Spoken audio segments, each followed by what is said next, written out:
I think it's too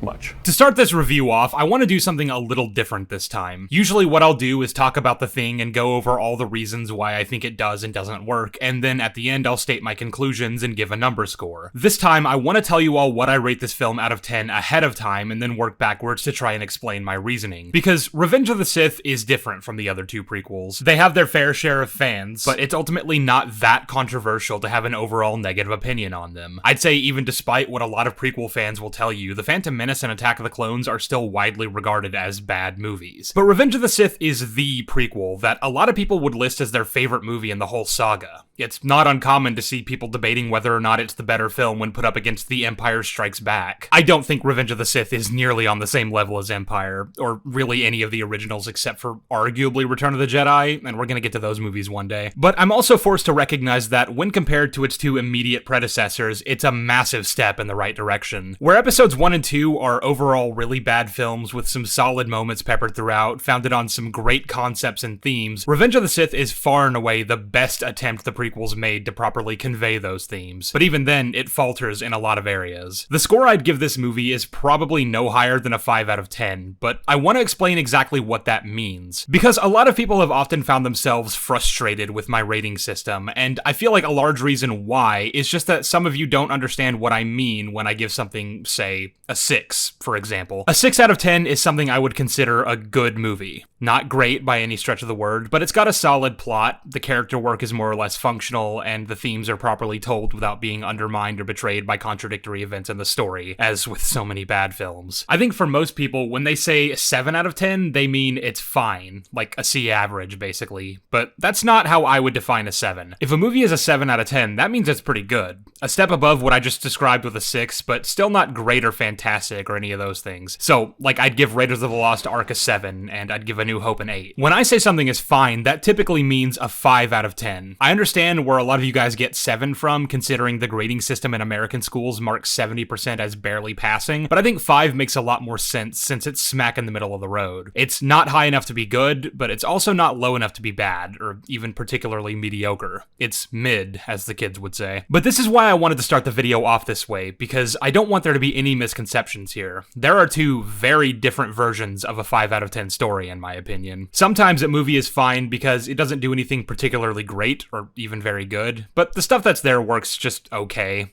It's solid, if a bit of a nothing burger. That's the score I would have given Skeleton Crew if it hadn't shit the bed in the last 2 episodes. You can all fight me. But then there's the second type of 5 out of 10. Something that has a lot of really high highs, but also some significantly low lows. My favorite example of this is James Gunn's The Suicide Squad, which is a far cry better than the 2016 film it serves as a sequel/soft reboot to, but still falters in a lot of areas, mainly to do with the plot. The progression of cause and effect in this story is absolute nonsense on almost every page of the script, but what saves it from being a bad film outright is that it has some of the best character work you'll ever find in any comic book media. Aside from Harley Quinn, it has some of my favorite characters in any superhero story, and that's accomplished by the fact that the dynamics between the members of this team work really well in effectively developing the arcs they go on, tying theme with sharp and witty dialogue. There's so much to appreciate about this film, from the acting, directing, cinematography, music, even the writing in a lot of places, and it's easily one of my favorite comic book movies to come out this decade. I absolutely adore it. I think Revenge of the Sith is the second kind of 5 out of 10 story. There is so much about this movie that works and so much that doesn't. And really, this is the one that I've been waiting for this entire time because there's a lot to talk about. So let's set the stage. When going back to make the prequel trilogy, George Lucas set out to show us the downfall of the Republic that preceded the Empire as we've come to know it, expose us to the Clone Wars and provide context for its place in the world and how the Jedi fit into that. And most importantly, it aimed to depict the fall of Anakin Skywalker and subsequent birth of Darth Vader. I've talked at length in my previous videos about some of these things already, which you should go watch, but to give a quick summary, I've praised a lot of aspects to do with some of the world building. Like, I think this idea of a gilded republic festering with deep-seated corruption is the best way to show us how to smoothly transition into something as awful as the Galactic Empire. You know, less of a forceful conquest and more of a shift in terminology and infrastructure. I've also criticized a lot to do with the context of the Clone Wars and the nature of how the Clone clone army came into being. All stuff that's been said thousands of times, but no less serves as one of the most confusing and detrimental aspects of Attack of the Clones. And I've already given some criticisms of how this war is handled by Revenge of the Sith. Things like, I think it should have gone on for much longer than 3 years, so that there could be a lot more development for both the state of the world and the growth of our characters. But for the sake of avoiding redundancy, I'm gonna try my best not to repeat any points I may have made in previous videos unless I really don't see any other option. There are a couple things I brought up in my Clone Wars critique that are gonna be relevant to the discussion later, but for the most part, that's the rule, and I'm gonna try to stick to it. And with that said, the title crawl tells us a few things about what we're about to get into. Alright, Republic crumbling under attacks, evil Sith Lord Count Dooku... wait, hang on. What's this I see? There are heroes on both sides. Evil is everywhere. What could that possibly mean, I wonder? Okay, I know some of you guys don't like it when I make fun of Plinkett and Cosmonaut in these videos, but I gotta do it just this one last time because it's too enticing. Wait, what? Heroes on both sides? What? Can evil robots be called heroes? Oh, also, the title crawl tells us that there are heroes on both sides. Evil is everywhere. What the fuck does that mean? There aren't any heroes on the evil side. George, you need to proofread your work. People argued that I was taking these guys in bad faith and intentionally nitpicking their videos by pointing out some of the dumb shit they said, but I promise you the whole thing is like this. I am not cherry-picking examples here. But this is one of my favorite ones because it's just like, how do you misinterpret something like this and then call yourself a critic? You're either egregiously bad at your job, or, I'm sorry, you just aren't approaching these movies in good faith. You're letting the public opinion dictate how you review this film, and that's bad. You guys ask why I highlight dumb shit from other creators? This is why. We should be holding each other accountable when someone isn't being honest with their work, as I would hope any one of you would do if I ever lose my way. I'm not even really calling this line good or anything. Like, it's serviceable text that gets the point across. Obviously, a multifaceted conflict like this is going to have a lot of people seceding to Dooku's side for their own reasons. Maybe they genuinely believe in some of Dooku's ideological talking points, or maybe they just plain hate the Republic. I mean, we're shown time and time again how corrupt the Senate is by this point in the timeline, so of course a lot of good people are going to want nothing to do with them. Evil is indeed everywhere. I know I'm not really breaking any ground here. This is pretty surface level analysis, but I figured some of you would be disappointed if I didn't bring it up since I referenced it in my Phantom Menace video. Like I said, not anything more than serviceable text. It's more just that it lacks any issues than that it's any good. Like if it had said, "Rah, the Republic is objectively all the good guys and the Separatists are big stupid meanie heads," then we'd actually have something worth talking about here. In a stunning move, the fiendish droid leader General Grievous has swept into the Republic capital and kidnapped Chancellor Palpatine, leader of the Galactic Senate. Ooh, interesting. So we have yet another villain character being introduced. I'm sure he'll be a fine addition to. So, something I do wonder about here, since Palpatine is obviously the leader of both sides of this war, he would have orchestrated this entire battle and allowed for the Separatist forces to get this close to Coruscant so they could kidnap him. And it's worth asking, why? The way I see it, there are two main things he's hoping to accomplish here. Number one is that he wants the Separatists to basically throw everything they have into what's essentially a Hail Mary attack, so that ultimately when they lose and have to retreat, they'll be pretty battered and beaten, and it'll make it a lot easier to finish them off when the time comes to end the war. Basically, you deplete their forces into a scattered lot barely holding it together, and with the death of their figurehead, you have them scrambling around basically just trying to avoid being found by the Republic. The state of this war, as we come to find it by the beginning of this film, seems to be that the Republic has all but won, especially after repelling Grievous's forces in the opening battle, although I still don't necessarily buy the idea that killing Grievous would be enough to end the war outright, as the characters seem to present as the case, but we'll get into all that later. The second thing Palpatine is hoping for here is that, obviously, Count Dooku has to die, and ideally he'd want that to be done by the hand of Anakin, right? You know, what better way to solidify his descent into darkness and under the thumb of the Sith than by having him execute an unarmed prisoner at the behest of Palpatine himself? It's a neat and tidy way of getting Anakin exactly into the position you want him in when you make your move to convince him to join you, while also getting rid of Dooku.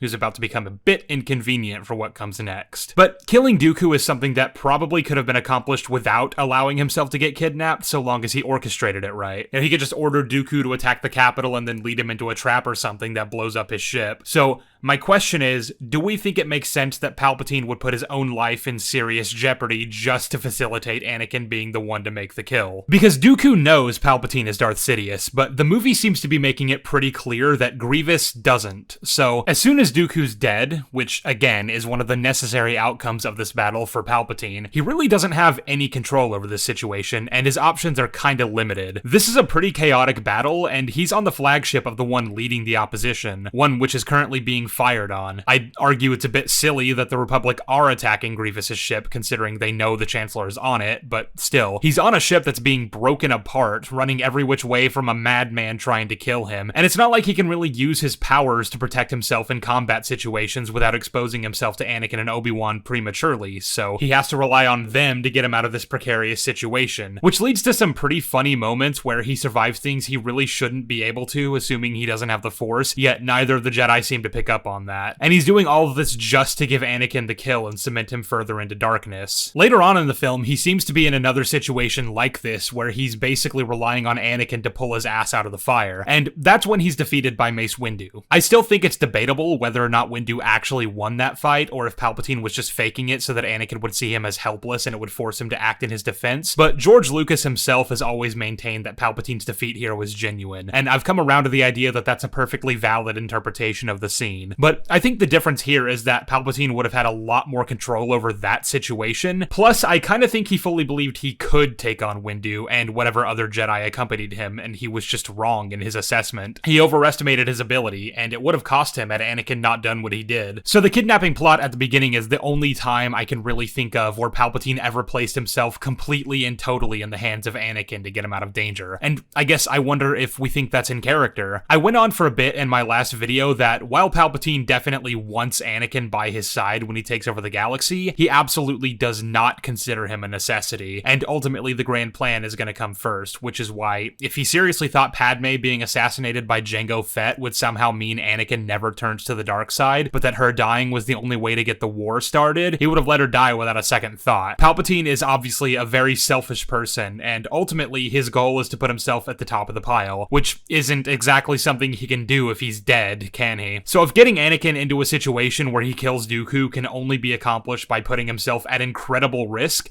I don't think he would do it. Plus, another thing that's worth noting about the whole getting defeated by Windu thing is that wasn't just about getting Anakin to commit to one side. He also needed the Jedi to attack him in his office in order to justify eradicating them as a means of quelling an insurrection. He can declare himself emperor all he wants, but as long as the Jedi Order is still around, that empire is never going to be stable, as we literally see when one Jedi is able to turn the tide of the war. So the risk to his life here isn't just to facilitate Anakin turning to the dark side, it's also to orchestrate events in such a way that would allow him to effectively eradicate any opposition to his ultimate power down the line. But with the Dooku thing, you have to actually look at the context of the scene in question, because even if we bought into this idea that Palpatine was willing to risk all this, all he ends up facilitating here is the chance that Anakin might be the one to kill Dooku, as opposed to Obi-Wan, and that it'll specifically happen in a way that pushes Anakin to do something dark. Him killing an unarmed prisoner is bad, yes, but there are multiple different outcomes here where Anakin killing Dooku might have been morally justified. Obi-Wan killing Maul wasn't seen as some kind of dark moment for him because it was an act of self-defense in the midst of a heated lightsaber duel. So even if Palpatine was willing to organize everything in this way for the sake of turning Anakin, it's still kind of a long shot that all this happens exactly the way he wants it to. And it's pretty fucking convenient that Dooku doesn't decide to just spill the beans to Anakin the second he realizes he's just been betrayed, isn't it? Look, don't get me wrong, there's plenty about this whole opening battle that I think is great. George really went for a sense of grandiosity in his big finale, and you can feel that in multiple places. The Battle of the Heroes soundtrack accompanying the Anakin-Obi-Wan fight really sells just how big and climactic this confrontation is supposed to feel. The scale of this war is shown to us in glimpses here and there to really show how widespread it is, but nothing showcases just how big of an event this is, quite like this opening scene, where we pan down from the title crawl onto a Republic Venator, backdropped by Coruscant's skyline and punctuated by the rising sun, drumbeat sound sound in the background to elevate this building tension as 2 Jedi starfighters swoop into the scene, guiding us through a chaotic battle sequence. I'm not the first to point out what an impressive long take this is. This is one of the only times where I'll agree with Rick McCallum about how impressively dense every shot is. So dense. The amount of time and effort it would take to render any one of these shots is more than I can even begin to imagine, and I don't envy the VFX artists that were put to the task. But that's not to overstate just how well directed this whole sequence is. Props to George for creating a great opening to set the mood for this movie. So like I said, there's plenty about the opening battle that I think is really good, but when you question some of the logistics of the whole thing, you start to notice a few cracks. I think Palpatine's character is damaged a bit here, and I think it's really stupid how some parts of this rescue play out. So Obi-Wan and Anakin manage to get on board by taking out the shield generator protecting the hangar bay on Grievous's flagship, which, by the way, bit of a weird oversight to have the shield generator on the outside of the ship, allowing enemy forces to just take it out. Bit of a design flaw there. But then they work their way up to where Palpatine is being held on the viewing deck. Dooku shows up, and we get this exchange between Obi-Wan and Palpatine. Get help, you're no match for him. He's a Sith Lord.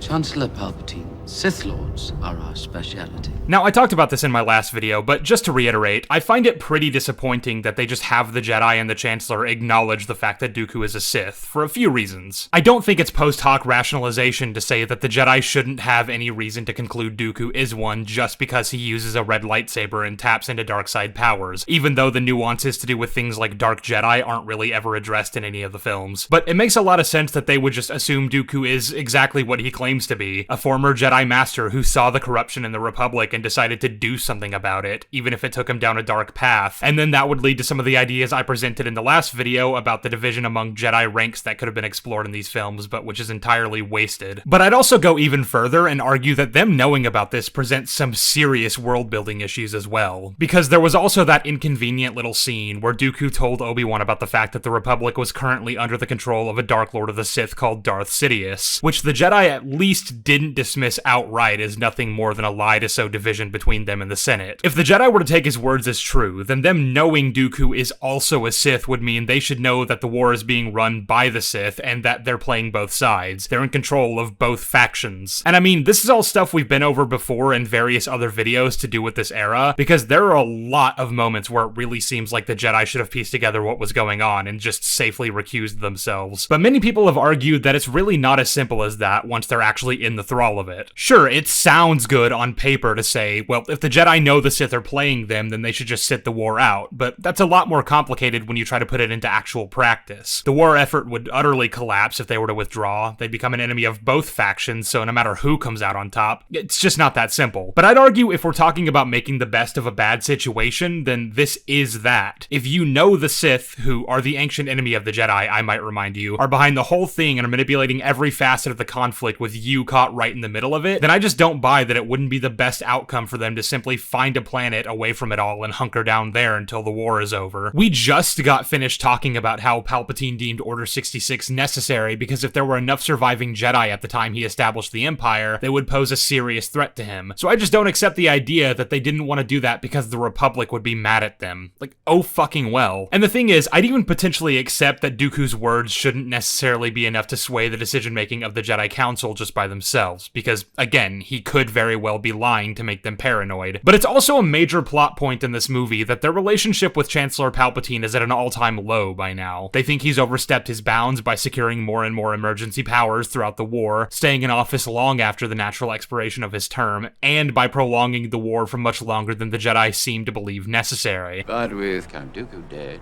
he is the leader of the droid army. I assure you, the Senate will vote to continue the war as long as Grievous is alive. Then the Jedi Council will make finding Grievous our highest priority. The language in this scene here between Windu and Palpatine implies to me that at this point the war is as good as won for the Republic, and really all we're looking at now is some separatist holdouts. There seems to be a small handful of separatist leaders left, and they're all gathered in one place because their planets are currently under siege by the Republic in what's become known as the Outer Rim Sieges. I don't think they would have ever brought us back from the Outer Rim sieges. Again, I question the idea that killing Grievous would apparently be enough to consider the war over, but the implication is clear that the conflict is only still going because the Senate thinks thanks in large part to Palpatine's fear-mongering, has decided to keep it going until the last vestiges of Separatist leadership have been eliminated. In short, the Jedi believe Palpatine is stretching this out way more than necessary in order to keep gaining more power and influence, which they don't believe he'll be willing to give up without a fight. I sense a plot to destroy the Jedi. The dark side of the Force surrounds the Chancellor. If he does not give up his emergency powers after the destruction of Grievous, then he should be removed from office. If the dark side of the Force surrounds the Chancellor, and you're relating that to an apparent plot to destroy the Jedi, then might he just be the Sith Lord Dooku warned you about? Maybe, just maybe, this is something you should have picked up on by now. And really, you can't even go with the argument that they did know, and they just felt it was too late to do anything about it, because if that was so, then why the fuck was Windu surprised when Anakin told him Palpatine was a Sith Lord? A Sith Lord? Brother, if you hadn't already pieced that together by now, I really don't know what to tell you. But circling back to the rescue, we get our first of several lightsaber duels in this movie, and choreography-wise, I think it's mostly fine, though I always want to clarify that I'm not really an expert on the subject, and I will not be breaking any of these fights down in any excessive detail. What I will say, though, is that there are a lot of really badly aged effects in some parts that require stunt doubles, and this is because the film was being made at a time where digital technology was finally at a point where George felt comfortable slapping CG recreations of the actors' faces onto their doubles' bodies, which really does not look that great. You go through the behind-the-scenes stuff, and George is really proud of how this will make filmmaking all that much easier, because you don't have to worry about shooting fights in a way that doesn't show faces too prominently, but maybe leave that tech in the oven a bit longer before deciding it's ready to be used in your film. More importantly, in terms of the logistics of this fight, we have two moments here that I kind of want to highlight, which happen in quick succession. Number one, Dooku picks Obi-Wan up with the Force, and number two, he does this to him. I've unironically seen people argue that this is something Obi-Wan can survive because the Jedi have super durability, and that's tangentially related to the defenses people have given for Obi-Wan surviving that fall in Episode 2. And I recognize that the Jedi are at least slightly more durable than the average person, given the amounts of things they're capable of doing that would require extra durability, but come on, guys. Like, at what point do we just abandon the concept of stakes altogether? As for Dooku picking up Obi-Wan with the Force, this is a discussion I actually want to save for another video, one of the OT breakdowns, because it begs a larger discussion about the fundamental building blocks of Star Wars world building and how that would naturally apply to lightsaber combat, so I think the flaw here is an extension of that greater point. For now, all I'll say is I don't think it makes all that much sense. But pedantry aside, I think the things I've said in past videos regarding this fight remain true. Where Anakin and Obi-Wan failed against Dooku in Attack of the Clones thanks in large part to their lack of coordination and communication, this fight showcases just how singular they've become as a dynamic duo after years fighting alongside each other in this war, something which is going to persist throughout the movie and the Mustafar duel as well. They know each other like the back of their hands, and so their movements complement one another very nicely. Dooku basically realized he didn't stand a chance against both of them together and did everything he could to separate them, even killing Obi-Wan. And even then it didn't matter because of just how powerful and skilled Anakin had become. Beyond just this fight, I'd say this entire opening battle really does a good job showing the camaraderie between Anakin and Obi-Wan that they've built up over the years. For Attack of the Clones, George Lucas said he really wanted their mission to protect Padme and hunt down the assassins to feel like just another day at the office for them in terms of the way they banter, and how casually they go about doing really risky things. And I think this whole sequence is that if you put it on a much larger scale. This may as well be the most pivotal battle in the entire war. Everything hangs in the balance, and yet you can't help but feel a little secure watching these two interact and engage with the conflict by each other's side. You almost feel like there's a safety net that's gonna get ripped out from under these characters at the drop of a hat, and it makes it all the more exciting to watch what will likely be their last real adventure together. But with this fight, that's the end of Dooku. Now, I talked a good deal in my last video about many of the ways in which I think this character was squandered, so I don't want to just repeat all those points, but the long and short of it is that I just think there was so much more that could have been done with him. It absolutely baffles me that instead of just letting him be the main villain for the prequels while Palpatine works in the background to position himself as Emperor and bring Anakin over to their side, they decided to give Dooku a role that composed maybe 5 minutes total of screen time across 2 films. Why cast Christopher fucking Lee and then barely do anything with him? And why create a brand new character in General Grievous just to give Obi-Wan something to do later on to get him away from Anakin, when that could just as easily have been accomplished with Dooku? George Lucas has explained before that each of the prequel villains are meant to represent some aspect of what would eventually become Darth Vader, basically to sort of foreshadow him in some way. Maul was meant to represent a Sith Lord consumed by anger and rage, which I find a bit weak in surface level as a connection, but it works well enough. Dooku parallels the tragedy of a fallen Jedi trying to do the right thing, but being manipulated manipulated by an evil mastermind, and Grievous is obviously a cyborg, more machine now than man, and all that. He represents the idea that Anakin has sacrificed basically every vestige of his humanity and succumbed to evil, but also that there's still a small part of him that's real and true, even if it's buried deep down. I think that's all fine and good, but I don't really see any reason why there needed to be 3 apprentice characters to make that point, and even if there did, I don't necessarily think that that parallel is as important as actually developing the antagonists and giving them time to breathe. If in order to shoehorn all these characters into the movie, Lucas felt that he had to sacrifice the time it would take to characterize someone as thematically rich as Dooku could have been, then I just don't think it was the right decision to kill him off just to replace him with Grievous. Plus, I also don't think that you need to create a literal cyborg in order to parallel the fact that Vader forewent his humanity. If anything, actually developing Dooku more clearly and showing us what noble thing he was intentionally fighting for, only to then make it clear just how far he's fallen as he stepped further down the dark path, would work way better in representing that. Speaking of, let's check in on Grievous. General, we found the Jedi. They're in hallway 328. Activate ray shields! Man, okay, so for the sake of being concise, I'm gonna kind of run down the list of things that happened to get our heroes onto the bridge of this ship and into a position to nearly capture Grievous, forcing him into a retreat, because it's a heaping ton of contrivances topped with some serious plot armor on all sides, and it's just kind of a doozy. Right, so I'm gonna assume if something like ray shields exist in this world, then they're probably a relatively commonplace thing that both factions of this war are gonna know about, and probably have installed on all their capital warships, right? Like, unless we're saying this is some kind of new technology that the Separatists are just now employing, which would be pretty ridiculous in its own right, but also it doesn't line up with the way the characters react to them. Ray shields.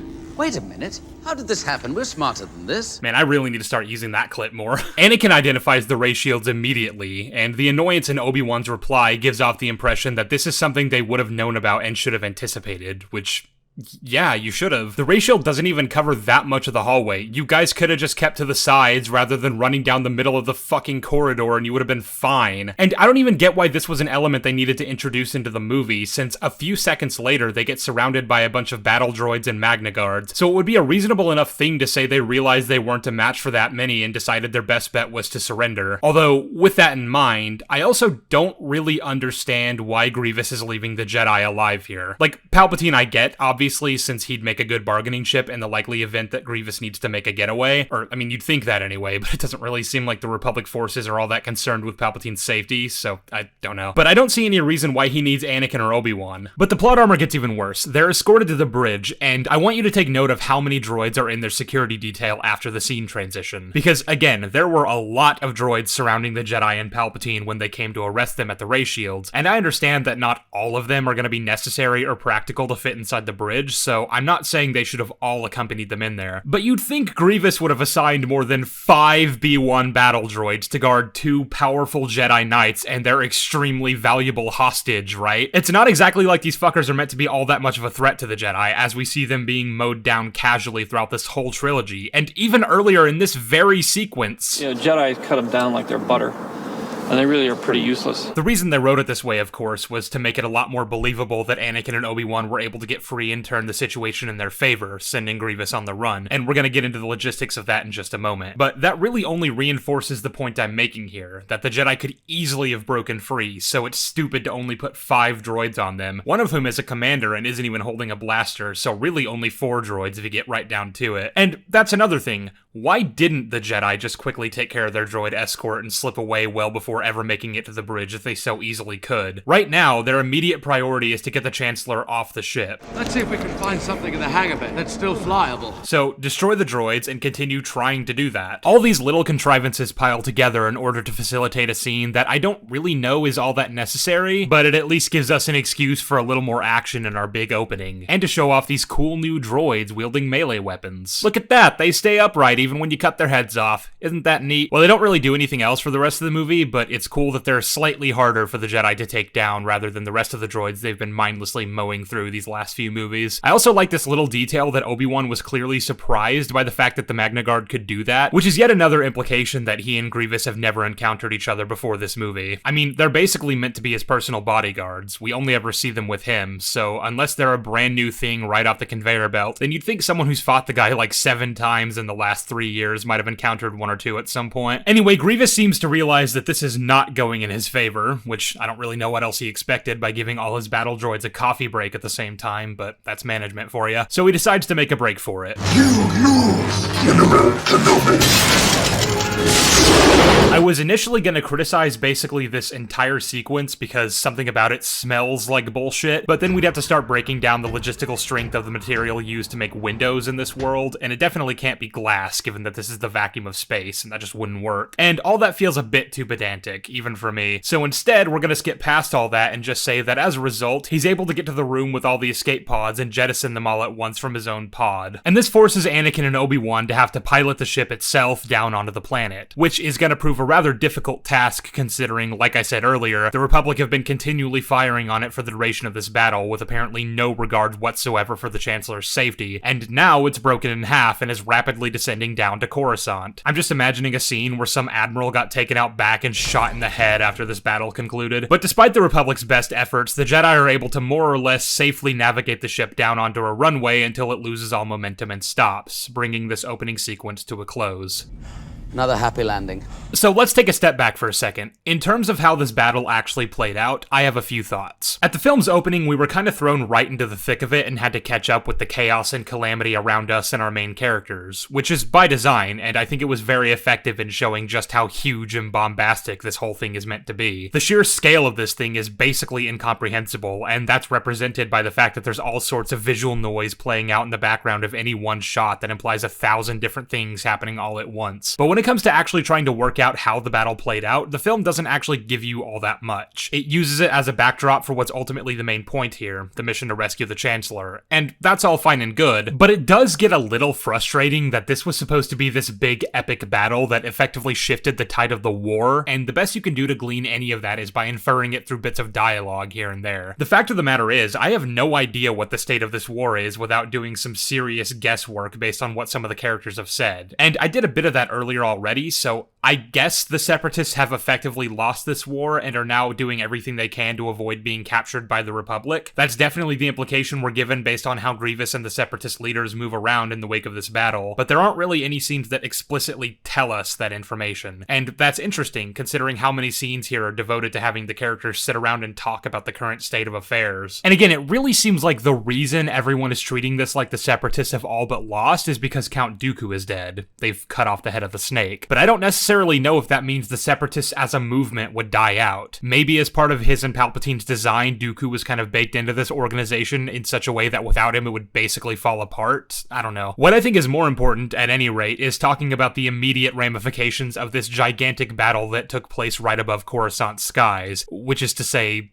there aren't any. I mean, right after the sequence of the Jedi landing the flagship, the very next scene we cut to has to be on the same day. Probably within the same hour or so, given the way Windu and Palpatine talk. You definitely get the sense that the sequence of events here is they landed the ship on Coruscant and then, without wasting any time, rushed the Chancellor to a shuttle and delivered him to the Senate building, which means by the time this scene takes place, the battle is still pretty fresh. In fact, there's an argument to be made that it should still be raging, with the last vestiges of enemy forces making desperate attempts to flee. But in either case, you'd think something like this happening right above the capital planet of the Republic would have been borderline apocalyptic in the way it was received. Like, we're talking about all sorts of debris and crashing ships raining down onto the planet and devastating entire districts. The death toll would be catastrophic. I'm not just asking for this because I want a more realistic depiction of the aftermath of war, although I do think that's an important thing to show and is what we would be seeing given there are multiple scenes that take place on Coruscant, but also because I think it would greatly reinforce a lot of other things that come later, namely with things like the Senate, who are naturally going to be very wary of how close they just came to being killed by the Separatists, and are going to be looking to anyone who can ensure that that's never something that can happen again. You know, like Palpatine said, in order to ensure security and continuing stability. But when he gives his speech declaring the First Galactic Empire, he never even leverages the fact that this battle took place at all. He talks about the Jedi Rebellion, and that's it. It almost feels like the two events are from entirely different movies, the way basically no one ever mentions this again. I also think that if you were to show a version of Coruscant recently scarred from war, that could do wonders in service of the characterization of Anakin in this film. But that's one point in a much larger topic that we're going to need to lay out a little bit first, so just for those of you who need a reminder, this is of course the movie where Anakin Skywalker finally steps into the role of Darth Vader. And the journey so far hasn't been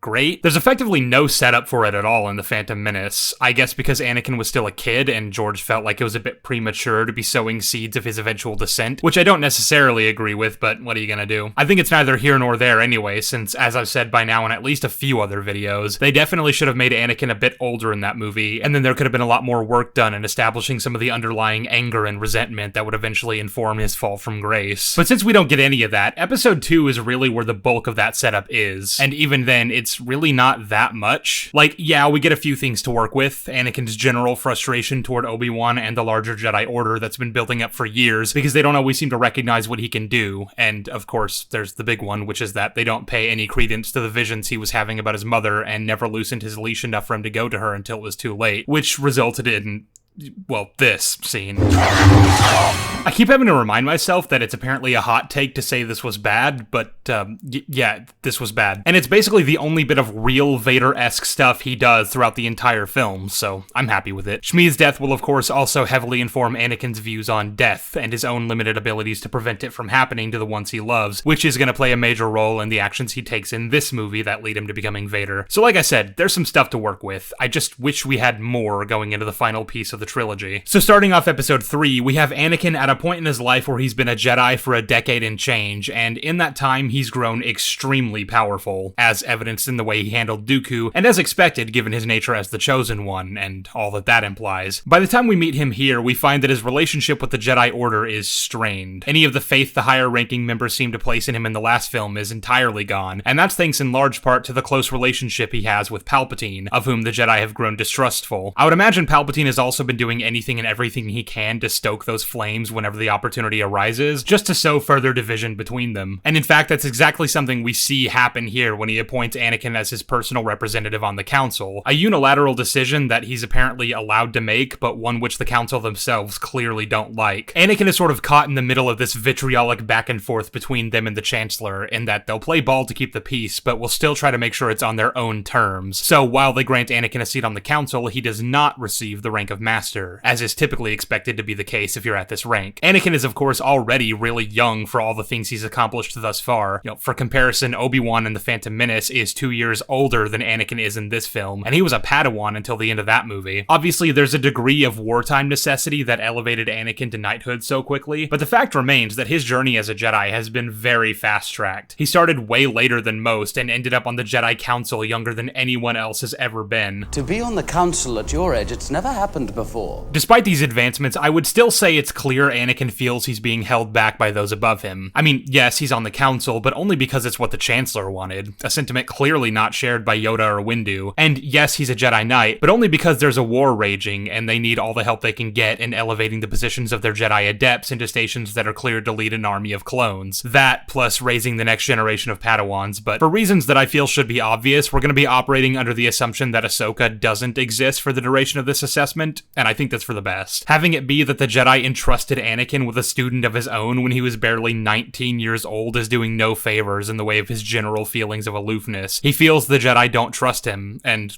I mean, he's not wrong. Anakin did not take to his new assignment with much enthusiasm. I don't think the boy can handle it.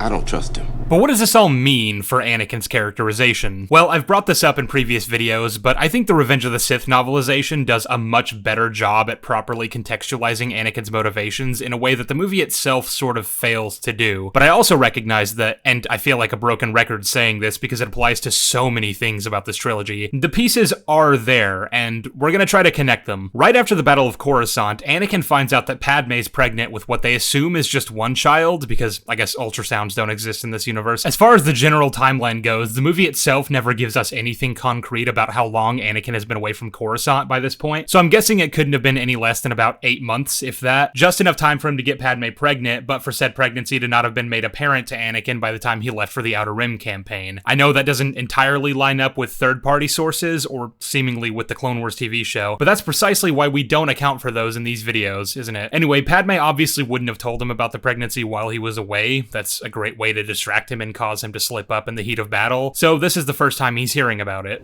That's wonderful. He seems a bit displeased, or maybe he's just caught off guard. We're gonna circle back to this in a bit. For now, the next thing we get is Anakin having the first of many recurring nightmares about Padme dying in childbirth. birth. And obviously this scares him because he had nightmares about his mother dying, and that's exactly what ended up happening, so he knows to listen to his visions. And something we're given at least a few references for is the fact that Anakin believes there's a deeper knowledge of the Force out there that may be able to help him find a way to save Padme. Even in episode 2, he mentions how one day he'll be the most powerful Jedi ever, and that he'll have the ability to stop people from dying. I will be the most powerful Jedi ever. I will even learn to stop people from dying. Which could just be meaningless, frustrated ranting from a grieving son, but even still it supports the idea that he believes that kind of power might exist somewhere and it's something he can learn about, which then gets carried over here. I know there are things about the Force that they're not telling me. I should mention though that it is worth tracking the timeline of events here in terms of when Anakin reaches this conclusion. This is in the scene where he's sent to report to the Chancellor that Obi-Wan has engaged General Grievous, which is notably set well after the Darth Plagueis scene, a scene we're going to talk more about in a sec. I'm not sure if we're meant to believe Anakin only just started having these ideas about hidden Jedi knowledge after Palpatine put those thoughts in his head, or if this is indeed something he's been thinking about since the death of his mother. And the reason I think it's important to ask is because the Darth Plagueis scene is set after the one where Anakin is denied the rank of Master, and there are two ways you can interpret the way he reacted to that. What? Either he simply had a big head thanks to his many accomplishments as a Jedi warrior and felt he was entitled to a higher station, which I don't necessarily buy given the sorts of things he should be prioritizing at this point in the film, or he wanted to be granted the rank of Master so that he could have access to greater Jedi knowledge. Again, this is the interpretation the novelization gives us, and I think it works a lot better, but it only works if we accept the interpretation that he was already considering this sort of thing before Palpatine planted that idea in his mind. In any case, if we are saying that was his motivation for going off on Windu, then I think we can extrapolate a few things here. First of all, what does Anakin currently feel about being a Jedi? We've already established that he's not in the best standing with the Jedi Council thanks to his relationship with the Chancellor, and you get the general sense that he feels alienated by this point, like none of them really understand what he is or what his existence means for them. Many believe he's some prophesied chosen one who's going to bring some sort of nebulous balance to the Force and save their order. There's also, of course, the fact of his nightmares, which are obviously not something he feels he can tell them about, at least not any further than the very selective information he gives to Yoda about it, and even then Yoda's advice really doesn't help him. This all being said, I don't particularly get the impression that he's all that enthusiastic about being a Jedi anymore. It was something he always dreamed about as a kid, but that was back when he had fantastical notions about the sorts of things he could do with that kind of power, namely freeing the slaves, which is its own point we're going to zero in on. But in the light of cold reality, having had the experiences he's had and the way the Jedi Order at large has been treating him, I think he's come to realize that being a Jedi isn't all it's cracked up to be. And if there wasn't a war raging right now, I'm not sure if he'd even still be one. It may not be something he was even consciously aware of until the moment he found out about Padme being pregnant, and I think that's what informed the reaction he gave that I mentioned earlier. I think he was simply taken aback by the shocking nature of the news, but once he sort of got his bearings, he made his stance on the matter pretty clear. This is a happy moment, the happiest moment of my life. Anakin knows that the arrival of their baby could very well mean his expulsion from the Order, but I think he's starting to come to the realization that he doesn't actually care about that anymore. If they kick him out, so be it. But then along come those nightmares, and suddenly he realizes he hasn't progressed to the necessary point since the death of Shmi to prevent what happened to her from happening to Padme, and that scares him. It causes him to retreat back to his Jedi masters and plead for any wisdom that might help him, only to be given what essentially amounts to an empty platitude from Yoda. Train yourself to let go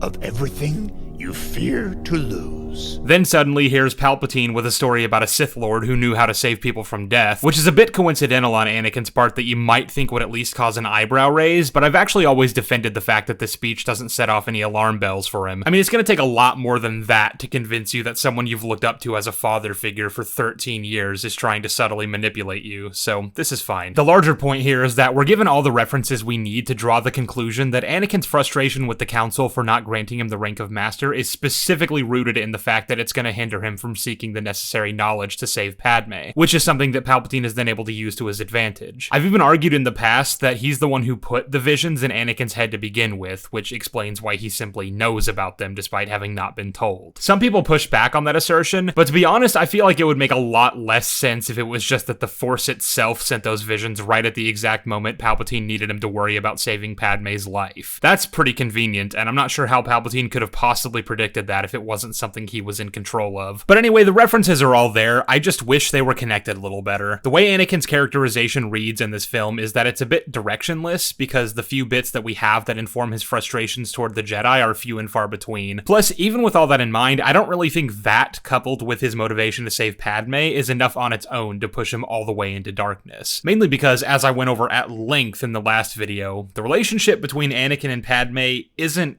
great, and so trying to use it as a catalyst for the origin of Darth Vader is going to take a lot of convincing, which this movie doesn't really provide, I don't think. You want to have Anakin's sole motivation for becoming a Sith Lord and wiping out an entire religious order be that he loves his wife? Then you're going to have to fucking show me that. I can buy that he was deeply infatuated with her in Attack of the Clones, and, you know, had that infatuation naturally blossomed into real love between both of them by the end of that movie, we'd be in a much better place. But that's not what happened, and now Episode 3 has a lot of catching up to do, which is a shame because Anakin and Padme really don't share that much screen time together here. Like, it's actually kind of weird, but for someone who's apparently so integral to the story of how Anakin became Vader, you'd really think they would have given Padme a larger role in this film, right? The few scenes we do get are No, we are not doing this bit again. No! Part of the problem here is that Padme isn't really a character in her own right anymore. In the first movie, she had a lot of stuff going on. She was a queen trying to help her people and was fed up with the Republic for not doing the obvious right thing. She was very young and carrying a heavy weight on her shoulders, and I think a lot of what she experienced there was translated over fairly well into Attack of the Clones. It made her this radical firebrand who never backs down from a fight and will always stick up for the little guy. In these movies, she was way more than just Anakin's love interest. But then Attack of the Clones went and fucking assassinated her, and then she never really recovered from that. She fell head over heels for the guy and never looked back, and now by the time of this movie, she's only there to be Anakin's wife. She doesn't really have that much agency beyond that. It makes her feel more like a plot device, and I understand only in the abstract why Anakin cares for Padme's well-being, but not because of anything we've actually been shown. Just having them repeatedly embrace each other a few times and say variations of "I love you" isn't anything, George. I'm sorry. It was extremely romantic. The thing that makes this extra frustrating is that there's actually no reason why saving Padme's life ever needed to be the sole motive behind Anakin's actions in this film. His resentment toward the Jedi could have been significantly strengthened had they simply played the Shmi Skywalker card, if her death was something he blamed on them, as he naturally would. And of course, you could then tie that with another criticism he has of the Order, which is that their unwillingness to subvert the wishes of the Senate caused them to ignore the plight of the suffering from those who lived outside Republic borders, the slaves in the Outer Rim, who he should deeply care about, and who are receiving no help from those who supposedly uphold peace and justice throughout the galaxy. Like I said, he had dreams of becoming a Jedi as a kid and going on all these big adventures, but specifically what he wanted to do with that power was come back to Tatooine and free all the slaves. I had a dream I was a Jedi.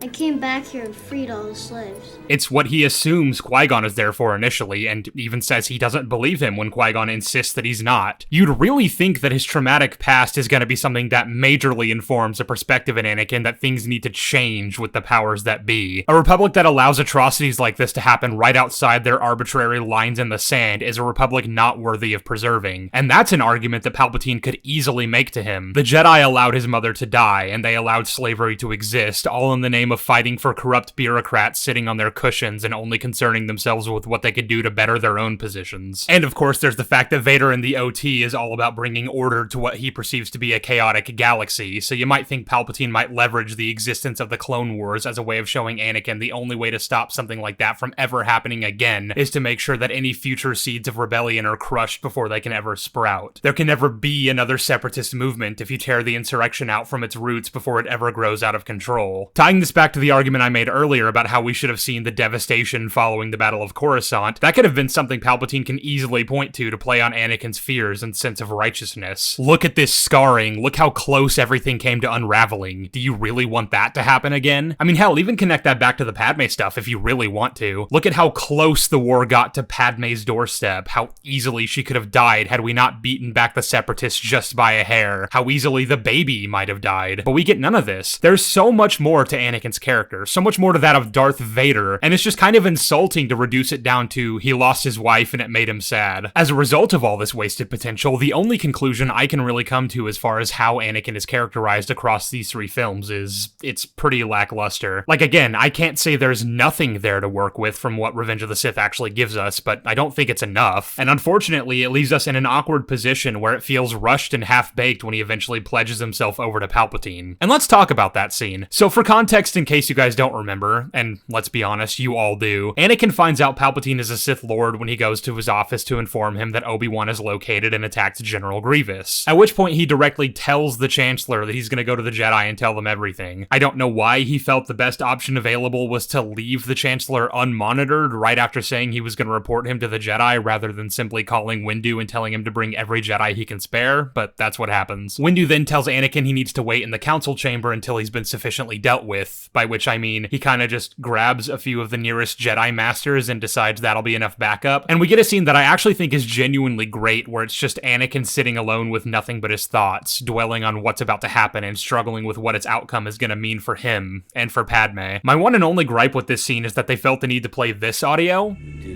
know, don't you? If the Jedi destroy me, any chance of saving her will be lost. It's a small but frustrating moment because while I want to praise this scene for showing actual subtlety and just letting Hayden's acting speak for itself, it kinda doesn't do that. Not fully. It's just like how earlier they decided to have a Tusken Raider sound effect echo in the background during this moment. Remember what you told me about your mother and the Sand People? We didn't need that. But anyway, he decides he can't just wait around and heads back to the Chancellor's office, where he finds him and Windu beside the broken window, Palpatine at his mercy. Because Windu's at a point where he doesn't see any other option but to kill the Chancellor, Anakin is forced into a split-second decision between keeping his loyalty to the Jedi and to his concept of what it means to be good, or saving the woman who he feels gives his life meaning. And we all know what he chooses. Get defenestrated, idiot. Then, after Palpatine takes a moment to collect himself, he tells Anakin to become his apprentice and learn to use the dark side of the Force, to which Anakin's only response is, I will do whatever you ask. And this is where my previous points come in about Anakin's development feeling undercooked, to put it mildly. Because you have to understand, the word Sith in the context of Anakin's upbringing is gonna be taboo, to say the least. I don't know how public a thing they are to the galaxy at large and what the average citizen thinks about them, so I don't know if Anakin ever so much as heard a word about them one way or the other growing up on Tatooine. But among Jedi ranks, calling someone a Sith is going to be the equivalent to someone in today's world calling someone else a Nazi. There's all sorts of negative connotations that instantly come with that label, and it's something the Jedi take very seriously. Which means ever since he was 9 years old, Anakin has been taught just how bad the Sith are by an organization who couldn't be more biased against them if they tried. And that's the kind of thing that takes a lot of conditioning to unlearn. But it's not just that. Anakin doesn't need the Jedi to tell him just how bad the Sith are. He's seen firsthand the kind of chaos they create, the damage they do, the lives they destroy. He was nearly killed by one as a child, and then that same Sith later went on to kill Qui-Gon, the man who freed him from slavery and opened up a whole new world for him that he previously could have only ever dreamed of. They caused strife on Naboo for the woman he loves, and they sent the galaxy into one of the worst wars in history. One that's on a scale the likes of which hasn't been seen since the formation of the Republic 1,000 years ago. The Sith are bad, and Anakin has every reason to want nothing to do with them. So even if I'm accepting that he's willing to betray the Jedi, even destroy the Jedi just to save Padme's life, you'd still think it'd take a lot more convincing for him to accept the idea of becoming a Sith. Earlier in the movie, he and Palpatine had a very brief discussion about the nature of power and the similarities that can be drawn between the Jedi and Sith in relation to wanting to keep that power. Palpatine argues that the Jedi are no different from the Sith and that they'll do whatever they have to in order to remain at the top. And to this film's credit, Anakin has then shown that to be true when Windu decides to subvert the democratic process and simply take it upon himself to execute the Chancellor. But I'm sorry, I just need more than that. And it really wouldn't have been that hard to give us what I'm asking for if you just incorporated these other elements of his character that the movie largely ignores. That, and you could have even done something interesting here where Anakin maybe begins to have a different view of the Sith by the time the war ends. if you're gonna commit to the Jedi knowing Dooku is a Sith Lord, which I still don't really like, but whatever, then have Anakin come to believe that, despite being misguided and needing to be stopped, Dooku might just be onto something when he says he wants to topple the Republic and replace it with something better. I'm not suggesting any radical changes to the story here, where maybe Anakin ends up going over to Dooku's side, but at the very least, let's have a scene where Anakin acknowledges that there was some merit to what Dooku was trying to do, as would be informed by the stuff we went over earlier to do with how Anakin should feel about the Republic. Then, when Palpatine tells him he's a Sith, which is naturally going to make Anakin connect the dots that he and Dooku were working together, because why would the Sith not be working together? Then he could even give him a speech about how all the things the Jedi have taught him about their order is wrong and laced with their own propaganda so that they can maintain their power. The Sith are the ones trying to fix the galaxy, and the Jedi beat them practically to extinction because of it. He can tell him that Dooku felt disillusioned when he left the Jedi, wayward and unsure of what to do next, until Palpatine told him that he could do something to change the world, to bring order. I need Anakin to believe that becoming a Sith is a vital part of fixing the issues he has with the galaxy, because otherwise it's very strange to me that he so readily accepts his title as Darth Vader. But even with all that said, this only works if we play into these other aspects to his character, and since the film is hell-bent on making Padme his sole motivation for turning evil, it's just not enough. And I think things get even worse with what comes next. To cheat death is a power only one has achieved. But if we work together, I know we can discover the secret. I'm sorry, what? Run that shit by me again? Let's really put this into perspective here. Anakin is teetering on a very precarious balance right now. He just committed one of the greatest sins of his life, and he is not taking it well. What have I done? This was a really big moment for him, one that I maintain wasn't entirely earned, and it's one that he's obviously regretting, as would naturally be the case. So the next words out of Palpatine's mouth are gonna need to be really convincing if I'm about to believe Anakin then chooses to stick by him for the next 20 years. Palpatine's entire pitch for betraying the Jedi and becoming a Sith was that the Sith have ways of saving people from death, and that he is now in possession of that knowledge. He is the only one who can teach Anakin how to save Padme, and apparently that was enough to convince Anakin, but now he's saying, so actually I don't know how to do that, but you know, I'm sure we can figure it out, and Anakin's not even questioning it? I mean, let's play this out, right? I appreciate the fact that Anakin's options at this point are limited. Even if he's confident he could take Palpatine in a fight, which I don't think he could, not at this point, but Anakin might believe he could, then that fight can only end one of two ways. Either he loses and Palpatine kills him, or he wins, and then he has to find a way to explain what happened here to the Senate and the Jedi, who are all gonna have about 1,000 questions for him that Palpatine realistically is the only one with the power to shield him from. I'm assuming there are security cameras in this office, because it'd be really dumb if there weren't, so it's not exactly like Anakin can just kill Palpatine and walk away like he was never here. And if he doesn't attack Palpatine here, then he basically has no other choice but to pledge himself if he has any hope of making it out of here alive, not to mention making sure nothing bad happens to Padme. But I have a few problems with the idea that all the actions Anakin takes from this point on in the film are done out of some semblance of self-preservation, that he's just doing this because he's afraid of Palpatine. The first of which is that that's obviously not sustainable long-term, and I'm eventually going to need a better reason for why he sticks with Palpatine instead of just grabbing Padme and fleeing toward parts unknown the second he leaves this office. But second, I think it takes away a huge amount of his agency if the only reason he's marching on the Jedi Temple right now is just because he's scared of what Palpatine might do if he says no to him. Like, it's still bad what he's doing. He's still compromising himself morally here, but it seriously recontextualizes everything we've come to understand about Vader in a way that I just don't think makes as much narrative sense. It almost makes him out to be a good man trapped in a bad situation rather than a terrible man who actually thinks he's doing the right thing. And again, we find ourselves back to the fact that his relationship with Padme isn't well executed, so telling me he's doing all this just to protect her from Palpatine, or indeed to save her from some vague nebulous death, is pretty weak. And all that comes to a head with this unfortunate moment.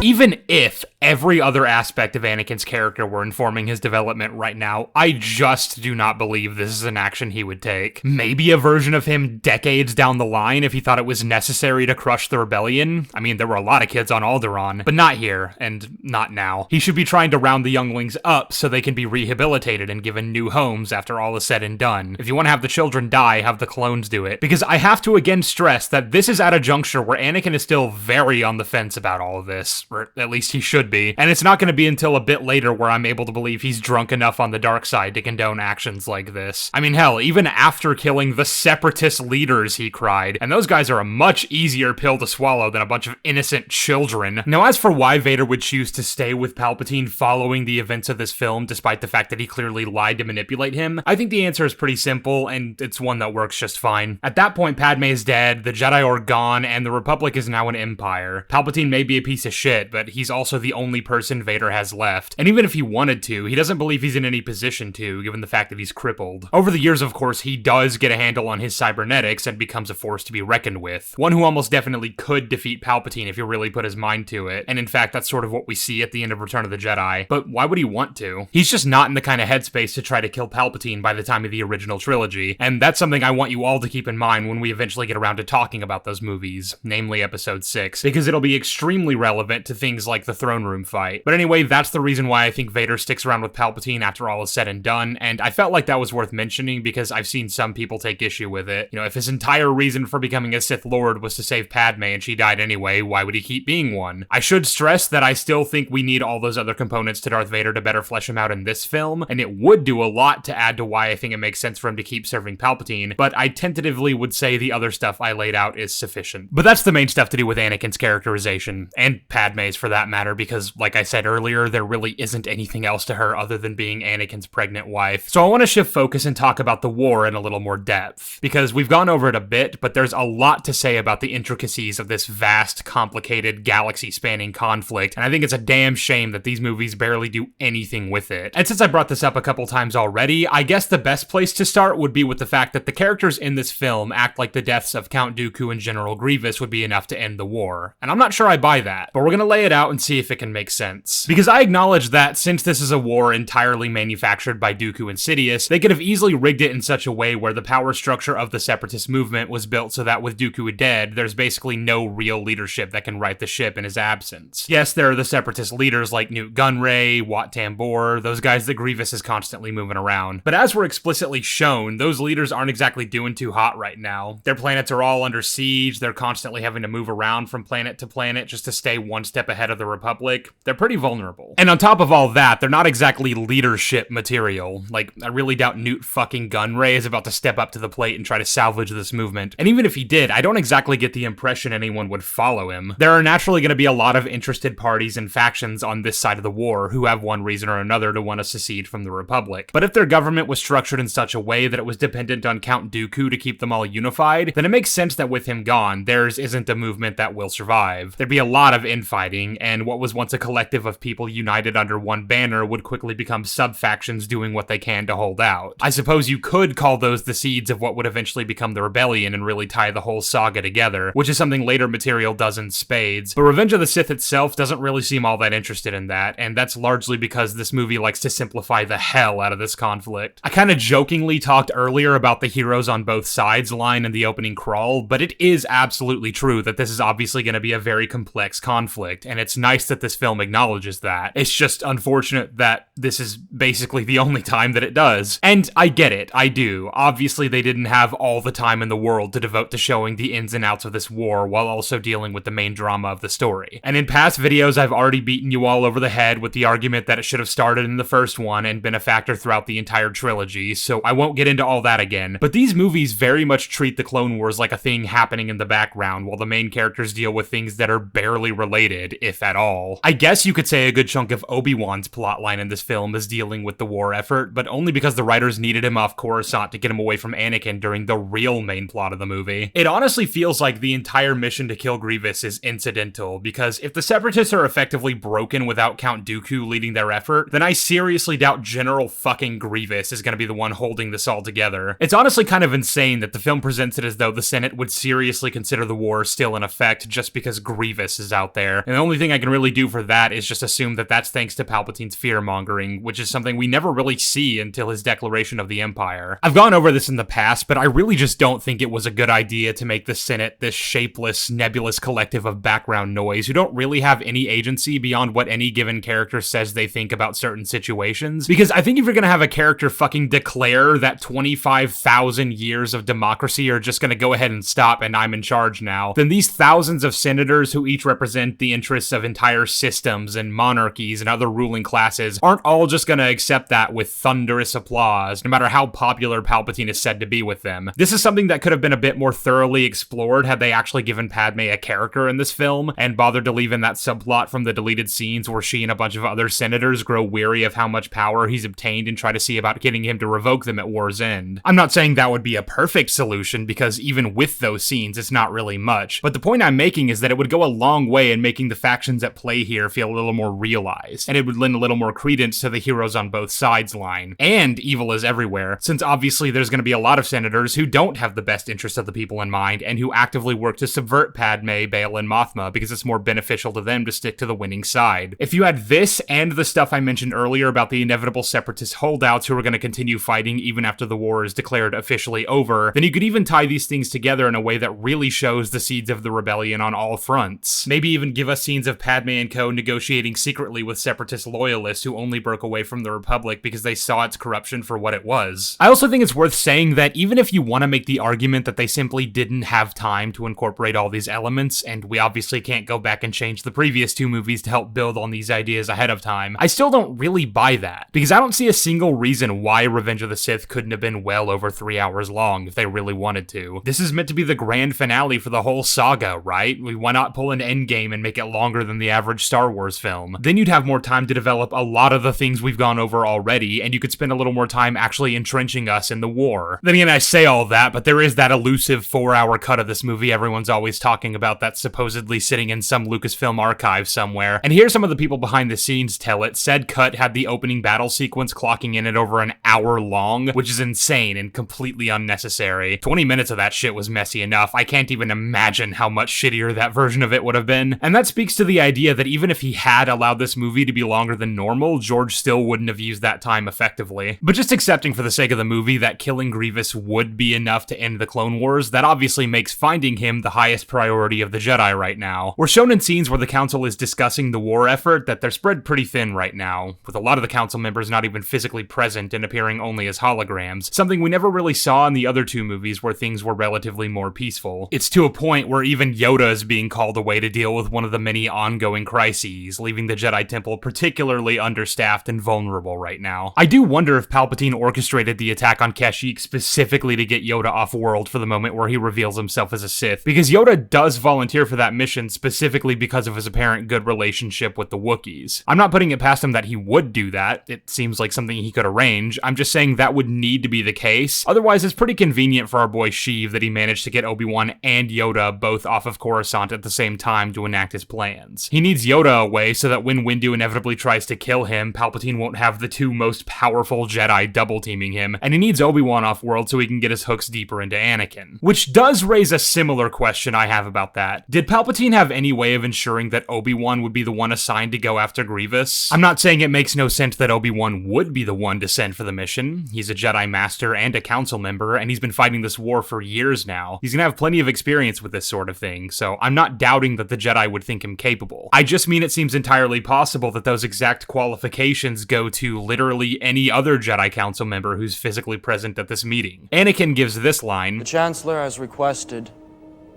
that I lead the campaign," which the rest of the council immediately shoot down, saying that a master with more experience should be picked. And that's a good little extra moment to add to the frustration Anakin is feeling about how the council doesn't trust him, although there's more to their reasoning than they gave away in that moment. Obviously, they don't want Anakin leaving to go after Grievous because they've already given him the assignment to spy on Palpatine, and he's pretty much the only one who can realistically do that job given his closeness to the Chancellor by this point. There's kind of an irony to that if you think about it, but the point being, they can't let Anakin go, and Palpatine knew they wouldn't, which is why he even made the request for Anakin to lead the campaign at all. He wanted that extra little sting to push Anakin further away from them, so a very simple rework I would do here just to make it a bit tighter is just have his request be that Anakin and Obi-Wan go on this mission, only for the Jedi to shoot Anakin down like they would, but still have it in their minds that there's no reason why Obi-Wan can't. It would add insult to injury too, because there's really no other way for Anakin to read that other than that they just don't think he's capable of getting the job done. But Obi-Wan, a far less powerful powerful Jedi is. This is a pretty small moment either way, so I don't want to dwell on it, but I think it's important to track all the moving parts here, since they speak to Palpatine's intelligence in positioning all the players on the board where he wants them. But with that said, Obi-Wan gets given the assignment and he departs for Utapau. Before he leaves, he casually implies the non-existence of geese in this universe. Wild Panther chase. And has a little heart-to-heart with Anakin, which I think is fine as far as it goes.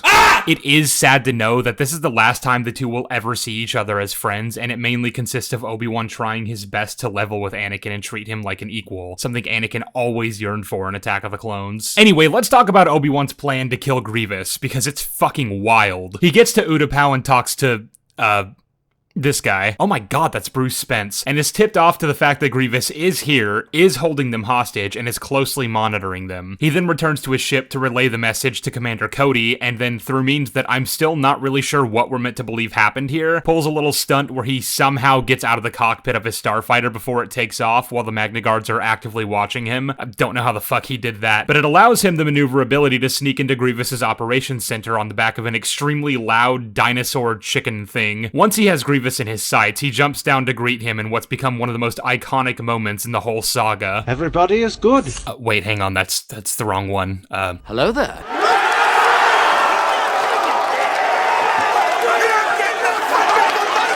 But also, let's back up, because surprise, surprise, grumpy old Sheev has a few problems with this. First of all, I guess we just have to accept the idea that the clones can just get onto this planet without being noticed by any form of separatist defense around it, and I think that makes sense. I mean, considering they're hiding right now and trying not to draw any attention from the Republic, I don't imagine Grievous is gonna set up a whole armada blockading Utapau to essentially telegraph that there's a separatist presence here. That lines up with the fact that Obi-Wan was even able to enter the planet unrestricted in the first place, and why he even had to ask the chairman if Grievous was here at all. A separatist fleet orbiting the planet would have kind of given the game away there. I still find it odd that there are apparently no defensive measures of any kind in place, seemingly. Isn't Grievous supposed to be a brilliant tactician? But I think it works well enough that the clones would have been able to catch Grievous with his pants down, given his limited maneuverability here. That being said, it only adds to the idea that Obi-Wan didn't really need to go at Grievous alone and potentially risk getting himself killed, which is absolutely what should have happened here the second Grievous saw him standing there. He's surrounded by thousands of battle droids and completely at Grievous's mercy. I don't know what the plan was here, other than maybe to serve as a distraction, but even that doesn't really make sense considering the lack of separatist defenses we just went over. Even if Grievous did see the clones coming, there's not much he can really do to evade them once they establish their own blockade around the world. From Grievous's perspective, seeing Obi-Wan there should definitively tell him the Republic knows where he is and that they need to fucking move. Kill Obi-Wan on the way out, but at this point the priority is absolutely to get the fuck out of there. The last thing I would expect from someone who's meant to not only be a master strategist, but also a coward who runs away from every fight, is for him to indulge in lightsaber combat with the guy. And I guess to his credit, he doesn't immediately do that. At first, he does order his droids to kill him, but not the several thousand battle droids surrounding Obi-Wan, just a few Magna Guards who Kenobi is able to crush with,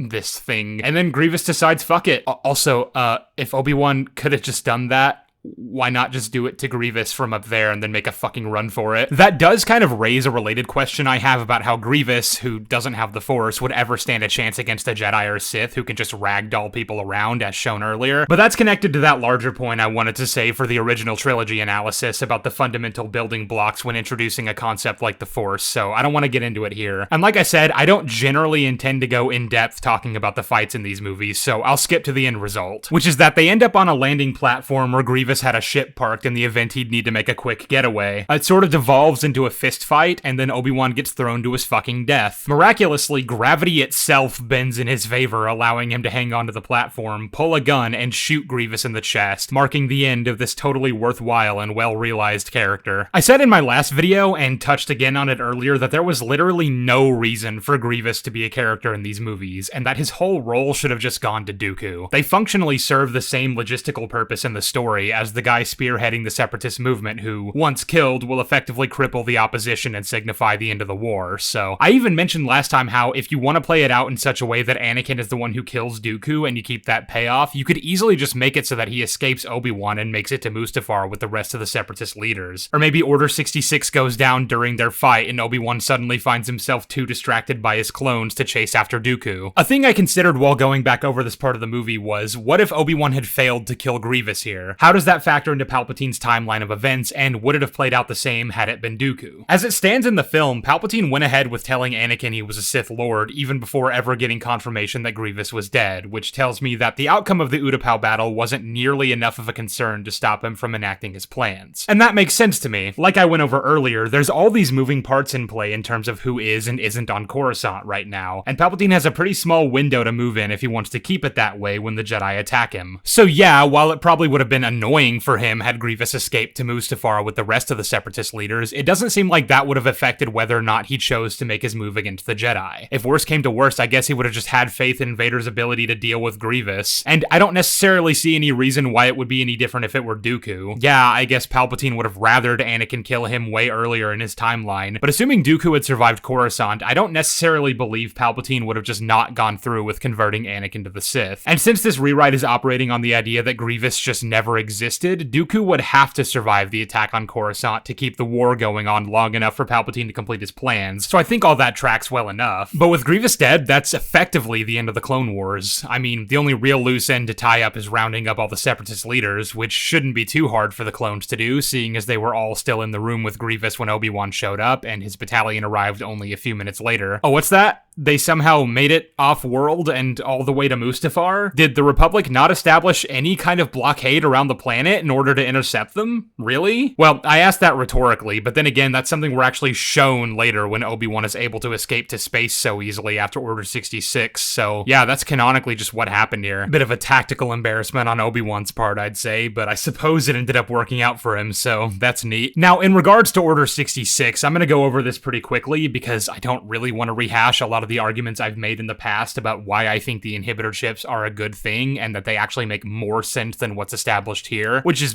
basically nothing. I still stand by everything I said when I talked about them in the Clone Wars video, even though I know that's not popular, but whatever. It is what it is. What's important for our purposes here is just that the clones all turn on their Jedi generals because Palpatine gives the order, and the best these movies do to explain why the fuck they so readily did that is just that the Kaminoans describe them as obedient. It's pretty vague, and I just don't think it's enough. There's all sorts of justifications people like to give for this that I just don't think are actually supported by the films, like that the clones were ready to turn on their Jedi because the Jedi mistreated them. And since we're not pulling from the extended material here, I don't really care if some random comic series showed us that a Jedi Knight was kind of a dick to his clones that one time. The fact is, the only interactions we've been shown between Jedi and their clones have been at worst amicable, and at best we see something of a grudging respect. A sense of camaraderie that would naturally come up when you've been fighting side by side with one another for several years. They're all over me! I'm gonna go help them out. I recognize that Anakin is obviously going to be somewhat of an outlier compared to most Jedi, and in fact, he can relate to the situation the clones are in far more than pretty much any other Jedi can, which is yet another aspect of his character that these movies barely touch on. But we're also never given the implication that any of the other Jedi are that much worse to their clones. Obi-Wan is a little quicker to treat them as disposable, if you want to call it that, than Anakin is. I'm gonna go help them out. No, they are doing their job, then we can do ours. But that's not exactly what I'd use as an example of the Jedi mistreating the clones. He's simply asking Anakin to recognize the situation as it currently stands, that neither of them can really do much to change. Yes, clone lives are being lost, and yes, that sucks, but we all have our roles to play, and we're all putting our lives on the line here. Now again, for all I know, Anakin and Obi-Wan might be the exceptions here, and maybe on the whole, most of the Jedi Order treat their clones as nothing more than glorified cannon fodder. I'd argue that's massively out of character for most of the Jedi to do, even with the idea in mind that this is a version of their order mired in corruption and detachment from the people they serve, but sure, we can go with that. Unfortunately, it's just not in the movies, and inserting our own fan fiction into this review isn't going to get us very far. Based on what's actually shown, I don't see why the clones would have any reason to want to kill their Jedi. At best, a lot of them would be indifferent to the concept, but I'd argue a not insignificant amount of them are going to have a lot of second thoughts before they pull that trigger. And it's like I said in my Clone Wars video, if you want to square this all away with the vague, and I'd still maintain unconvincing, idea that the clones all followed this order because they're just so conditioned to obedience that it's not even meaningfully a choice, then there really just isn't a difference between that and the inhibitor chips. There's just not. They either do it because they're not mentally capable of choosing anything else, or they do it because they're not mentally capable of choosing anything else. And it's weird because people like to say that without the chips it makes it more tragic that the clones turned on their Jedi, but like,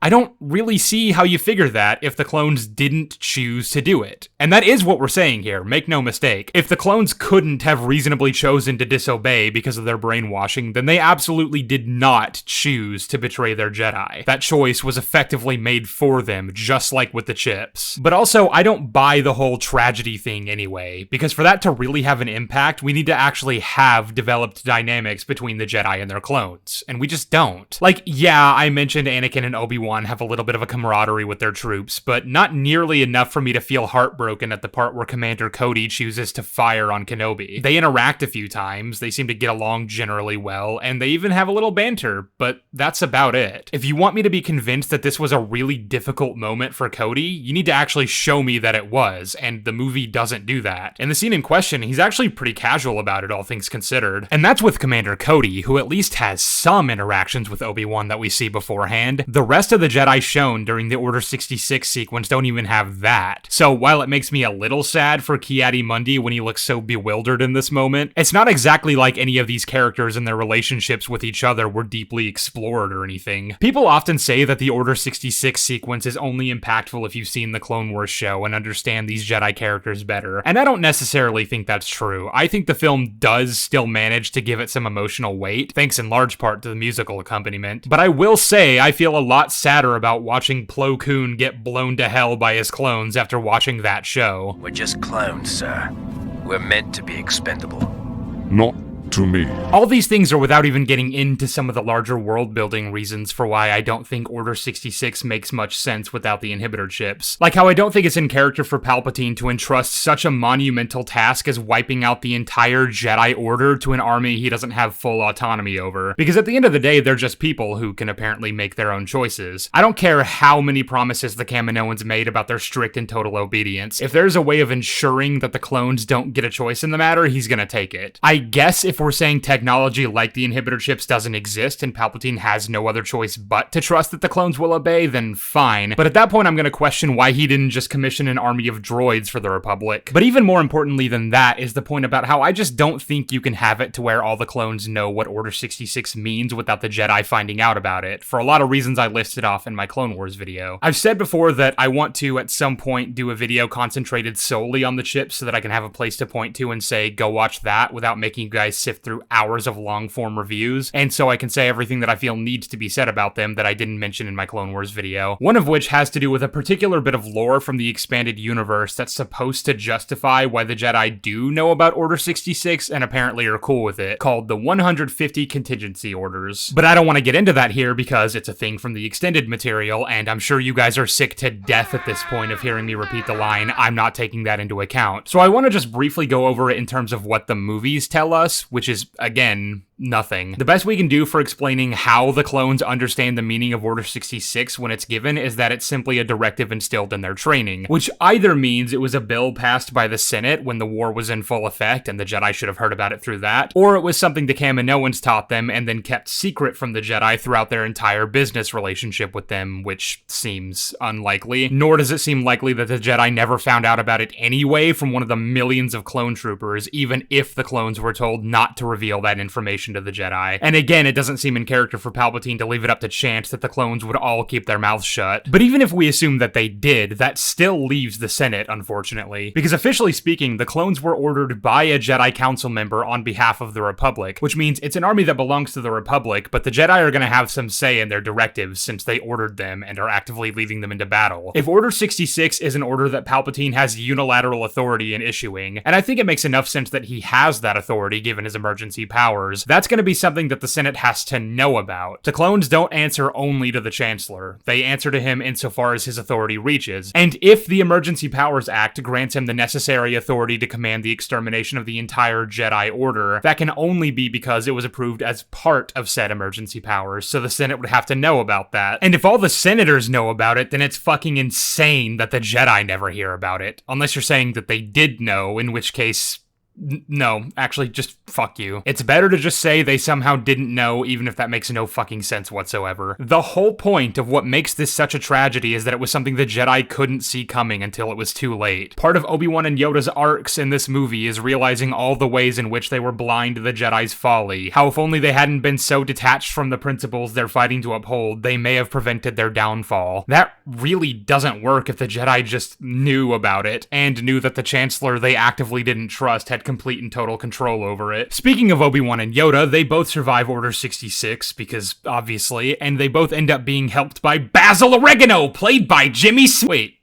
Who the fuck is that? He helps them get back to Coruscant so they can go to the Jedi Temple and see what the fuck is going on, and that's where they find a bunch of dead bodies and security footage of who made them. So Yoda and Obi-Wan decide they have to go after the Sith, and their plan is to split up and have Obi-Wan go after Vader while Yoda deals with the Emperor. People have naturally criticized this move on the basis that Palpatine and Anakin are split up, which means the Jedi have strength in numbers right now. Neither of them are powerful enough on their own for each respective Sith. At best, Yoda's fight ends in a draw and he's forced to retreat, and Obi-Wan only beats Anakin because Anakin got overconfident. That was not a fight he was going to win otherwise, and you can tell by the way he spends the entirety of it on the defense, clearly getting more and more exhausted as the duel draws out, all the while Anakin doesn't even seem winded. But if they'd gone in on each of them together, they probably would have won. You go after Palpatine first, and once he's dealt with, you not only kill the more powerful Sith Lord, at least as far as their power levels are at current, but you also kill the Emperor of a fledgling empire that's anything but stable, which is going to make the regime change way harder and make it a lot easier to reverse the establishment of the New Order. That way, even if they don't manage to find Anakin, they've still dealt a major blow to the Sith and the Empire. I can't think of a single good reason why they don't do this, so it seems like the only reason this is all happening is to give us two epic, bombastic fights side by side to serve as the grand finale. And I mean, I can't pretend it isn't kinda cool, especially with the Battle of the Heroes accompanying it. Purely on a subjective level, the Mustafar duel is my favorite in the saga. I was 4 years old when this movie came out, and it's the earliest memory I have of watching anything in theaters. So when I tell you Anakin and Obi-Wan duking it out, doing flips and moving so fast they actually had to slow down the footage, that's real trivia by the way, you can look that up. Surrounded by lava and a collapsing mining station, that shit blew my fucking mind, and I'll never forget that experience. Do I think it's the best fight in all of these films? The one with the tightest choreography or the most emotional and narrative weight? No, I wouldn't say that, and I definitely recognize that it has flaws. It's definitely a bit goofy in some places, and I think it drags just a little longer than it needs to, but I still absolutely love it. That all being said, I think pretty much all the Mustafar scenes in and around this fight are pretty cringe. I can quote this entire scene word for word from memory with the exact same cadence, timing, and inflection of all the characters, and that is not because the dialogue is good, let me tell ya. I also just can't help but bust out laughing when I see Obi-Wan standing there with his hands on his hips like a fucking diva. It's just, the dialogue sucks, the scene is acted in a very stilted and melodramatic way, and I just don't think there's anything about it that works. It's far from the only scene in this movie that's like this either, but I don't know. There's just something about these ones specifically that I've always just found really cheesy. Anakin, Chancellor Palpatine is evil! From my point of view, the Jedi are evil! I know writers who use subtext, and they're all cowards. But now we're nearing the end of the movie, so let's try and put a cap on this. Obi-Wan defeats Anakin by cutting off his limbs and leaving him for dead, giving him a very sad speech about his disappointment and the way everything turned out that gets to me every time, and Anakin burns alive. Considering Anakin's wounds and how long it took for Palpatine to rescue him, I do think it's a bit contrived that he managed to survive this, but it's contextual. Because people like to point to this as an example of why it's okay for characters to be gravely injured but pull through by just being angry enough, but that's a shit lore addition, and one that was created after this movie came out. Get the fuck out of my sight before I demolish you. But also, I don't even think we have to resort to that as a defense, because like I said, it's contextual. Anakin is in dire straits right now, yes, but all of his injuries are survivable ones for at least a certain period of time. Palpatine sensed Vader was in danger shortly after he finished fighting Yoda, and immediately had his clones prepare his shuttle. And that was all while Anakin and Obi-Wan were still fighting. So unless Mustafar is any more than a few hours away by hyperspace travel, it doesn't seem unreasonable that he might have gotten there in time and immediately put him in a medical capsule to sustain him on the way back to Coruscant. Get a medical capsule immediately. Yes, sir. Right away. Probably want to put a lid on that, though. Don't imagine that rain's doing him any favors. And again, even despite all that, I still think it's contrived that Anakin survives his injuries. That's how much I fucking despise the idea that anger is apparently something that allows you to escape death for days at a time. I should also say that this entire sequence cutting between Anakin being put in the Darth Vader suit and Padme giving birth to Luke and Leia is nothing short of perfection, and the moment where the mask is secured is not only one of the most orgasmic bits of sound design I've ever heard, but it also works perfectly in conveying the idea that he is now trapped in a tomb of his own making, forced to live the rest of his life in the result of his mistakes. As for Padme dying of sadness, I'm not going against the grain on this one. I think it's pretty weak. And I think a lot of people have a misconception about what actually happened here, because many will say she died of a broken heart, and then point to the existence of something called the broken heart syndrome. Simply put, it is technically possible to die from extreme emotional distress brought on by things like, say, the loss of a loved one. It's typically something that only happens to the elderly, but I suppose it could happen to Padme. But that's not what happened. If you actually pay attention to the dialogue, this is what they actually say. Medically, she's completely healthy. For reasons we can't explain, we are losing her. She's dying. We don't know why. She has lost the will to live. I looked up if it was possible to simply lose the will to live, and I learned about a thing called psychogenic death, or voodoo death, where you basically experience a series of negative emotions, in Padme's case, shock, depression, hopelessness, to the point where it just kills you. This is technically possible as an explanation for what happened to Padme here, though it doesn't make sense why the medical droids wouldn't have at least some idea of it if that's the case. They should definitely be able to detect through things like heart rate whether or not those things are happening to her. Yes, she just delivered 2 babies, so her heart rate is likely to be elevated during that process, but by the time she actually dies, that would have started to decline back to normal, provided there's nothing physically wrong with her. This is all just a really stupidly long and convoluted way of saying that even if this technically could have been what George was going for when he wrote this death for Padme, it's a bit flimsy, and I really just think it's a lame way to send her off. There's this weird obsession the end of this movie has with making sure everything lines up perfectly with where we find it all in A New Hope. Luke has to be on the moisture farm because that's where he grew up, so Obi-Wan takes him there and goes into hiding. Leia lived on Alderaan as a member of House Organa, so Bail has to bring her home and adopt the baby as his own. Oh, look at that! They're building the outer shell to the Death Star, and there's Tarkin. Look at him, he looks like a totally real person. And for the most part, like, that's all fine. Like, yeah, it makes sense that Yoda and Obi-Wan are gonna go into hiding and wait for the children to grow up and continue the fight. That's where we found them by the beginning of the trilogy, after all. But in the case of Padme, I don't necessarily think she had to die here. In Return of the Jedi, Luke asks Leia what she remembers about her real mother, and this is her response. Do you remember your mother? Your real mother? Just images, really. Feelings.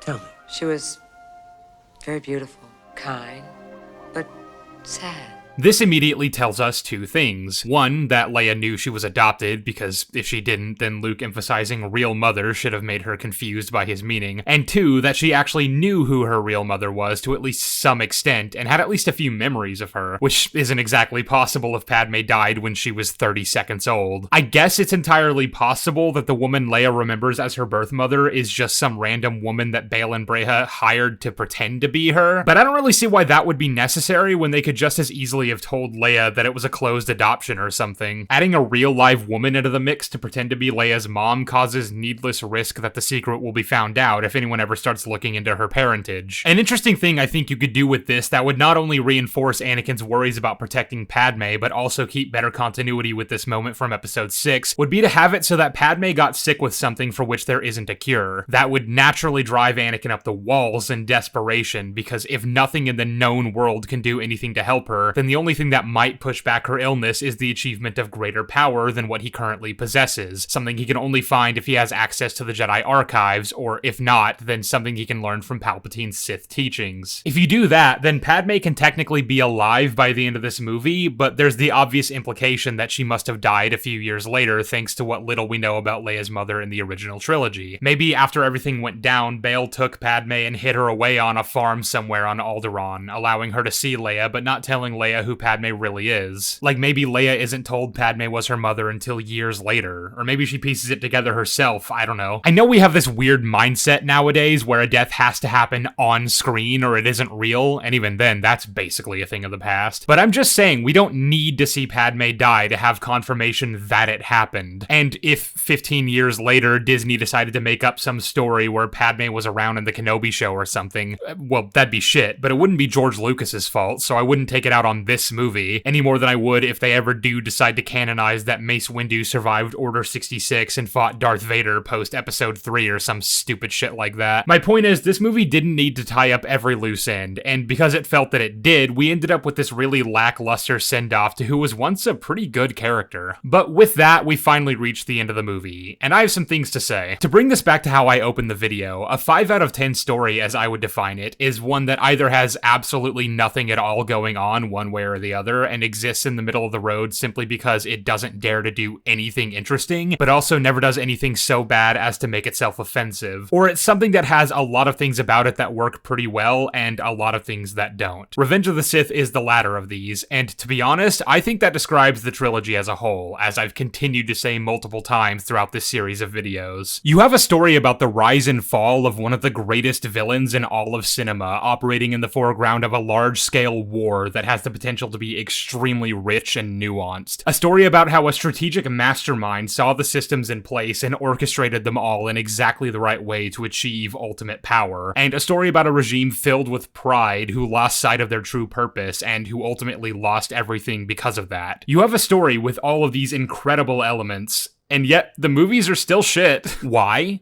Well, if I had to hazard a guess, I'd say it's because of George Lucas. Yeah, real hot take, I know. I get that it's a cliche at this point to make the argument that the reason these movies are so much worse than the original trilogy is because there was nobody around to tell this lunatic no. But that really is the reading I get when I watch these behind-the-scenes documentaries. The deeper I dive into the productions behind the first 6 Star Wars movies and learn how they were created, the more inclined I am to believe that Lucas is a man with a lot of ideas. Some of them are pretty good, and some of them are not. He works best when there's someone around who can take those ideas and go, these are the ones that work and these are the ones that don't. I'd still say there are certain things about the original movies that are purely from the mind of George, things that others begged him not to include because they don't fit the mythology or the narrative these films are going for, but he still had the final say, so they kept them. I'm not naming any names or going into specifics here because all that's going to be saved for when I eventually talk about the OT, but the general sentiment I'm getting at is simple. George needs someone to tell him when something he wants to do doesn't make a lick of goddamn sense, or if it actively undermines the thematic goal of his script. And when it came to the prequel trilogy, nobody was willing to stand up to the guy. He was the big man on campus, and you can see in almost every interaction he has with the people working for him that they're not exactly comfortable. I'm not trying to go all tinfoil hat here or speculate on things I wasn't there for. You know, for all I know, any nervousness I detect from watching these clips are entirely in my head. Or even if they do exist, they're a result of George being a pretty big name at this point who created some of the most beloved